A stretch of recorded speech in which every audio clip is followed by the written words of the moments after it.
بها العشية بعد ما ودعت حيدر وصته بكل وصية بالألم والزفرة بالألم والزفرة ارتحلت إيه بالألم والزفرة ارتحلت يا زهرة يا زهرة يا زهرة يا زهرة يا زهرة بحالة كئيبة عيونها حمرا من اللطمة ودمعتها سكيبة وانتحل منها جسمها ام الحسن وش هالمصيبة في وطن بوها قضت لكنها يا شيعة غريبة بهالحالة القشرة بهالحالة القشرة ارتحلت حالة القشرة ارتحلت يا زهرة يا زهرة يا زهرة يا زهرة يا زهرة مرتضى شال العمامة والدمع كالسيل يجري صيح بعدك يا بتولة انكسرها اليوم ظهري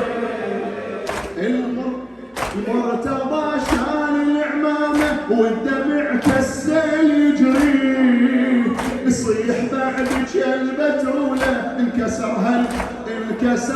اليوم ظهري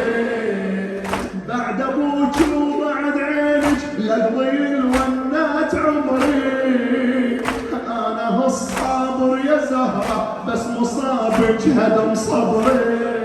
ينادي ويه العبرة ينادي ويه العبرة ارتحلت الزهرة ينادي ويه العبرة ارتحلت الزهرة يا زهرة يا زهرة يا زهرة يا زهرة قام حيدر من حني ظهر على فراق البتولة واليتامى من الفجيعة تنتحب وتحوم حوله الحسن لحسين حاضن تلفم الراس العقيلة صل ينادي يا اولادي صبروا الوحش الليلة بوكم نفذ صبره بوكم نفذ صبره ارتحلت الثغرة بوكم نفذ صبره ارتحلت الزهرة يا زهرة يا زهرة يا زهرة يا زهرة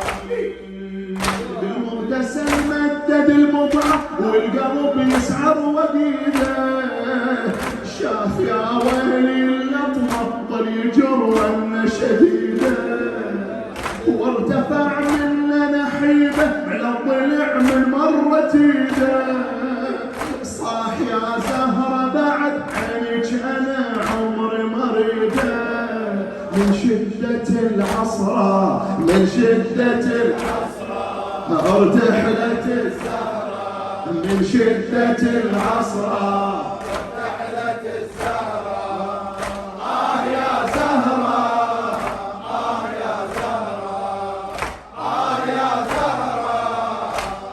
يا زهرة طلع في اثنى غسلها من شعب قلب عليها لا تلوموني شفتها عيونها وش صار بيها شفت صوت العبد فنفن بعد وش سوى بديها كالخيال اصبحت بنت الهادي يا ويلي عليها